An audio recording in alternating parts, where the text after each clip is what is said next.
मराठीचा महापौर तर आम्ही पण करणार आहोत ना. भारतीय जनता पार्टी आणि शिवसेनाची युती होणार आहे.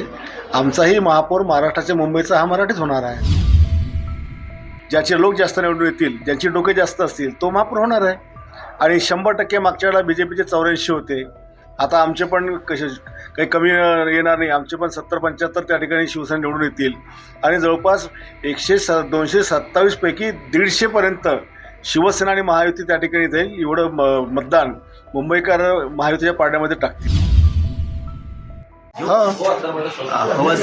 उद्धव ठाकरे आणि राज ठाकरे यांच्या युतीची घोषणा झाली, कसं पाहताय? सर्वप्रथम दोन्ही भाऊ इतक्या वर्षांनी एकत्र आले, त्यांना मनापासून शुभेच्छा. पुन्हा कधी दोघांनी भांडण करून वेगळं होऊ नये आणि एकत्र आल्यामुळे निश्चित दोन्ही पक्षाला फायदा मिळेल.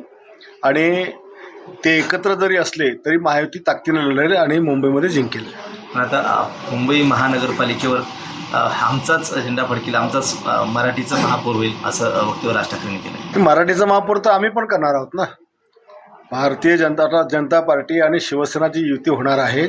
आमचाही महापौर महाराष्ट्राच्या मुंबईचा हा मराठीच होणार आहे. पण ते म्हणतात की आमच्याच पक्षाचं होईल. ज्याला मुंबईकर जास्त माणसं निवडून देतील, ज्याचे लोक जास्त निवडून येतील, ज्यांची डोके जास्त असतील तो महापौर होणार आहे. आणि 100% मागच्या वेळेला BJPचे 84 होते. आता आमचे पण कसे काही कमी येणार नाही. आमचे पण 70-75 त्या ठिकाणी शिवसेना निवडून येतील. आणि जवळपास 227 पैकी 150पर्यंत शिवसेना आणि महायुती त्या ठिकाणी जाईल. एवढं मतदान मुंबईकर महायुतीच्या पारड्यामध्ये टाकतील असा आम्हाला विश्वास आहे. उद्धव ठाकरेंनी एक आवाहन केलं आहे की मराठी माणसांना की फुटू नका, फुटला तर संपला म्हणून. समोर पण मराठीच आहेत. एकनाथ शिंदेची शिवसेना पण बाळासाहेब ठाकरेंच्या मराठी विचारास उभी आहे. भारतीय जनता पार्टी पण देशभरात हिंदुत्व आणि महाराष्ट्रात पण त्यांना मराठीचा आमदार त्यांचे आहेत.